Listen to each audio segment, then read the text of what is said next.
So, a big welcome to everyone who decided to join our second LinkedIn Live, and a very warm welcome to everyone who decided to watch the recording, which is a great thing if you can't make it to a meeting like this. Today is all about improv and applying improv to business. And you have already heard that I said we, so that means this here today is not just hosted by me. It's also hosted by my friend, my colleague, my partner in crime, so to speak, Gordon. So Gordon, let me bring you up on stage. Welcome, great having you for our second session here on LinkedIn, right? So maybe give us a sentence or maybe two to introduce yourself. I will also bring in the title so that people know how they have to pronounce your name correctly. So Yes. My name's Gordon Torbett, and I am lead facilitator with Improv Communication. We're based out of Copenhagen, but we're a global company. That's basically what I do. Facilitate. Yeah, and I can tell you guys, he's a great guy, and he has some amazing sense of humor. I mean, you're British, so what else to expect, right? And today it's all about this great topic, improv. Already said so. And you and I, we both love improv. At the same time, sometimes there's a couple of misconceptions, so people have heard about it. They have seen certain things, maybe like an improv comedy show or something. We want to take it a step further, and this is what we also do, using improv and the principles and applying them in a non-improvisational context, so to speak, non-theatrical context, namely business and life, right? This is what we have on the line today. And we decided to pick one of the most important principles we can think of from improv, which is, you want to drop it? Gordon? Yeah, go on. Yes, and. Exactly. The yes and principle. I don't know about you, Gordon, but I've heard that in many different contexts. So people seem to know it, at least a little bit, and I've heard about it, the yes and principle. And I felt like for this session today, why not take it and break it down a little bit word by word, which is technically an easy thing because it's just words, although as we will see, two very powerful words. And I would say, how about starting with the yes as a word, or going even one step further and saying, what is the opposite of yes? And that's a no. So how about looking into it? And you taking over, and what are your thoughts on the yes and principle, specifically the yes, and maybe a step further, the no? Yeah. Basically, yes and is, it's not a literal yes anding everything. So you cannot always literally say, yes, here's a pay rise and here is a company car. But it's all about, the yes part is specifically about accepting what somebody is bringing to you in every form of communication. So listening to it and accepting it. That's the yes part, and that's kind of fundamental, basically. Absolutely. You have to listen first and accept before you can respond. Okay, so that's the yes. The opposite of that is, you could say, no. Yeah, yes, no. It's very binary. The problem with no is that you never get to even hear, or you never get to hear an idea or what somebody's saying. So you cut yourself off, and you cut them off from any kind of progress. Whereas at least with the yes, you're accepting, you're listening. The and part of that follows that is then building on that idea, and in an applied improvisation context. Oh yeah, sorry. Yeah, let's pause here. Also create some tension for what is the second part. I think what you said, like the yes and, it's so easy to overlook it, the yes and also the no, because both can be sometimes quote unquote typical responses. And if we think about it, I mean, it's just a word, but it has consequences, doesn't it? Yeah. Like absolutely. when we talk a lot about ideation and people needing to innovate, coming up in a collaborative way to create something that they cannot create by themselves, because we have so many challenges going on, so much uncertainty. We need all the people, for example, in a team. And if we go into this like a conversation and we have the tendency to say no more often than yes, deliberately, that has consequences. And there are some benefits to saying no, aren't there? Like no ends the conversation, and it gives you a certain feeling of safety. I don't have to. If you approach me and say, can you give this presentation to our client? It's really important. And I say, no, because I'm afraid it might go wrong. I might make a mistake. Things like this can easily happen. And it feels very safe rejecting that idea. Yeah. Right. Sometimes the no comes out of fear. But also it can come out of just ego, an egotistical response, like I don't want to do that. So it's kind of almost the two extremes. One is kind of the ego talking, the other one's fear talking. But in both cases, you take away your opportunity to develop and grow. Absolutely. I think that's already like something to think about for the people watching this. Have an idea and dig deeper a little bit the next time you say no, which very often happens in an autopilot. What is really the reason why you said no? Do you have certain criteria, a very specific idea or reason? Or is it rather like, maybe I even wanted to say yes, but I'm not ready yet to say yes, or I'm a little bit too afraid to say yes? Really digging deeper and understanding what is the internal driver when you choose one or the other. But it really starts with awareness, right? Yeah. But on the other side of that is like, is the request unreasonable? There are times when you should say no if the request is unreasonable. So it requires, as in all communication, it requires both sides to be engaged and to be considerate of each other and to want to build on each other. So if somebody's being unreasonable towards you, of course you should say no. That's And that's, I think, like being aware that if your default mindset, so to speak, is out of the need and the necessity to feel certain and safe, to say no to a lot of ideas that people come along with when they approach you, that has an effect. And I remember we had this workshop where we were playing this, where we had this playful exercise where people had to plan a party, right? And we always make them start with, I approach you with an idea for a party, and you just say no, and you say no, and you say no. And you can see it, you can feel the temperature dropping in the room when people hear one no after the other. And they say, you know what, I won't approach you anymore because you will say no anyway. And now if we bring that into business, that has devastating effect. So yeah, there was I can't remember which university it was. I think it might have been Harvard. They did research a few years ago with a lot of Fortune 500 companies, and the opt-out average for people who kind of had ideas rejected was like three times, 5 times maximum. So after you've had, you've tried to offer new ideas or whatever, and it gets rejected 5 times, then you just opt out. You just go, okay, I won't bother them. Yeah, I'm apparently a waste of resources to you, so I'll just do my job, but quietly look for something else. Because nobody likes that. And it's a lot of times very unreasonable. Yeah, absolutely. People give up. Although I have to say, when I look at my kids, they have a lot more passion. I think they opt out after like 10, 15 no's, but kids are special in that way. They have more passion, keeping asking, that we sometimes, I feel, lose, which is a great reminder from improv as well. Now let's bringing it back to the yes. Now we have clarified that sometimes the no is important. At the same time, it has consequences for us, for the ideation process, for innovation, for collaboration. Bringing it to the yes. You already said, like, it's really about accepting. One question I have for you on this is, okay, let's say somebody approaches you with an idea and you say yes. The objection I hear very often is, well, you tell me I should accept the other person's idea, but I don't like it. I don't like the idea.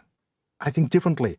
What would you say about this? Did they get something wrong? Or I would say there's no such thing as a bad idea. And unless you hear that idea, you don't know, you don't have a full perspective on the possibilities of that idea. You may be working within some constraints, and then so the idea they come with may not be completely implementable, but there may be certain aspects, or there may be a nugget in there of something that you hadn't even considered before. And if you don't hear the idea in its entirety, you miss out on those opportunities for potential Even if it's a nugget that makes you think, oh, that won't work, but if we did this, and you wouldn't have thought of that otherwise. So unless you allow for that possibility, then you're doing yourself out of the opportunity to develop and grow and innovate as well. Absolutely. Yeah, it makes, to me, I mean, obviously it makes a lot of sense. Otherwise I would have chosen the wrong workshop for facilitating it.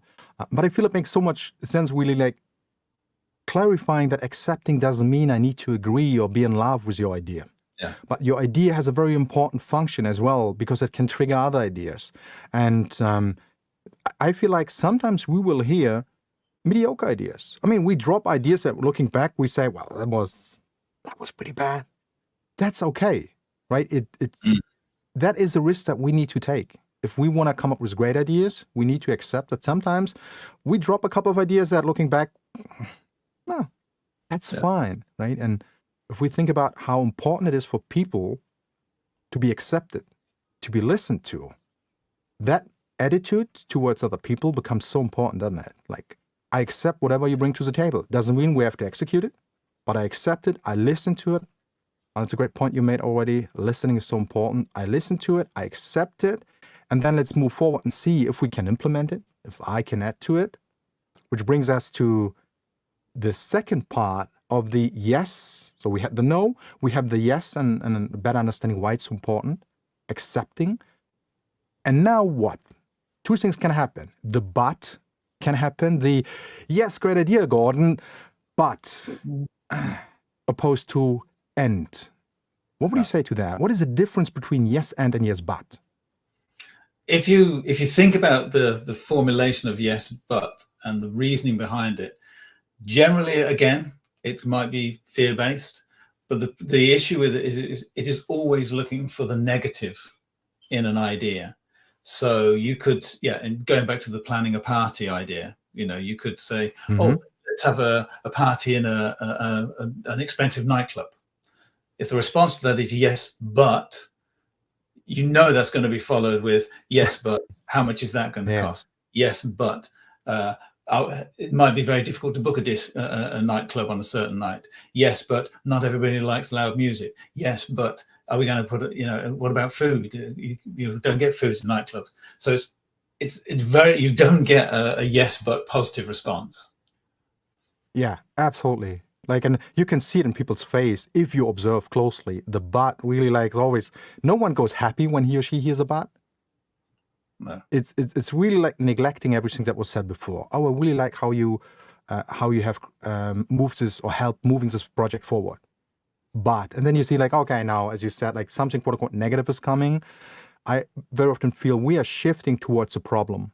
It becomes really problem focused. We find ways and reasons why something doesn't work, why the idea isn't good, why the idea is too expensive, or why I'm not skilled enough to give this presentation next Tuesday, for example. And it's really a bummer, isn't it? Yeah. And obviously, we're talking about the kind of very literal saying yes, but. Yeah. A lot of the time, it's actually the yes, but as a mindset. Rather than literally yes butting, which sometimes you have to, like I say, sometimes like yes, but we don't have the budget for that now. Yeah, that's a perfectly legitimate thing to say in an actual statement. But it's having that and kind of behavioral mindset of yes, but, which is the main problem. So even though you may not say it out loud, your thought process is, I'm not really on board with this. I'm not going to try and be on board with it, but I'll be polite. I will say yes. But in my mind, we're not going to do this. Already preparing the objections why it won't work. And I feel very often it's like, I once heard this, the moment where we start, yes, quote unquote, butting each other, it becomes less about trying to collaborate and really pushing the best idea forward. It rather becomes about my agenda versus your agenda. Yes, that's cool, but here's my agenda, here's my plan, here's my idea. And then you pull it back and say, yes, it's nice, but I have a better one. I have something else I want to see. I make it more about myself with all this yes butting all the time. And then it becomes a pushing, which I bet and many people have experienced that also in meetings. It's very energy draining, and you feel you had a very long discussion, and it didn't really move forward. It moves back and forth, Yeah. but not really forward, and that's quite frustrating. Yeah. Right. And whether it's a fear-driven response or let's say an arrogance-driven response, it's still ego at the basis. So, if I come at you with my ego, you're going to respond with your ego, and it's going to, so then it's just, now we're just kind of clashing egos, and, nobody benefits from that, basically. So sometimes if somebody comes at you with ego, you have to sort of go, okay, I'm for want of a better word, bigger than this, or I'm more intelligent than just to hit back. I know more. Yeah.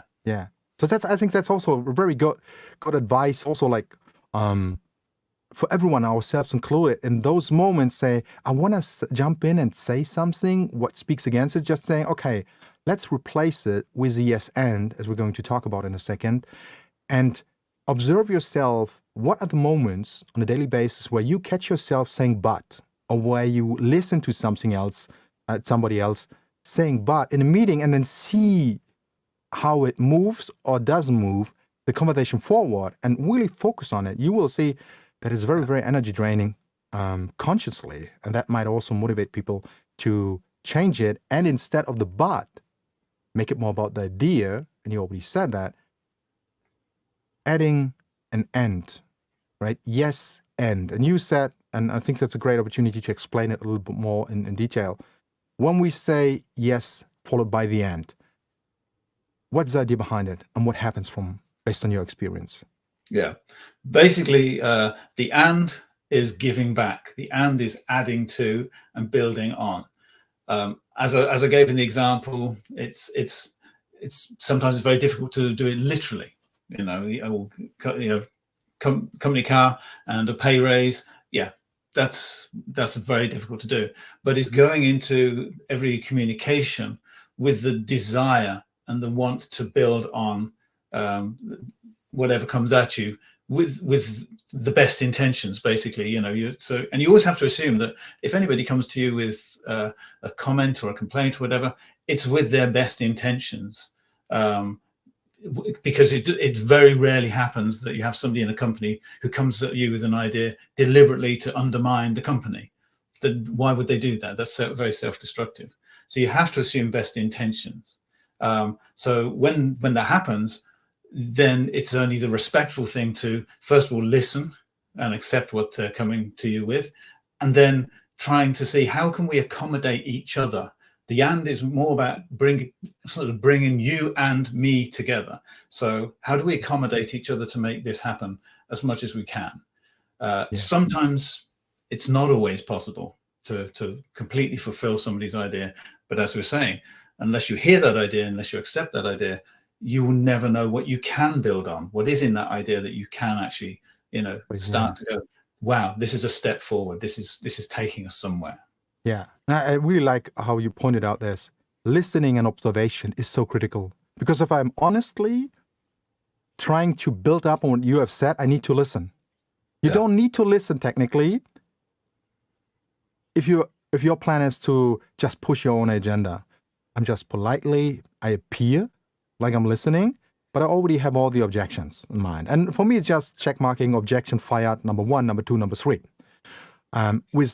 With building up on it, it's a completely different story. I need to listen. And that's, I think, is already like a shift in behavior. If we really, just by 2 words, changing it from yes, but to yes, no, forcing ourselves automatically to listen more consciously.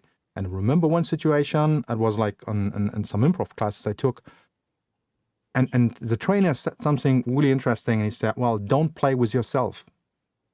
And that's exactly what is happening, because I'm in my head all the time. I have my complete agenda, what I'm going to say. I just give you some room to drop whatever you have to say. But what we're really doing, and that's a pity if you look at it from the outside, we are playing our own games. That's not collaboration. That's sometimes trying to outsmart each other, which is rather intimidating sometimes, but it's not really helping a team to push the best idea forward and to innovate and come up with new ways of dealing with change and uncertainty, isn't it? Yeah. It's like having a lot of people on kind of creating their own kind of minor roads, instead of everybody working towards a 6-lane highway that's going to get people there faster.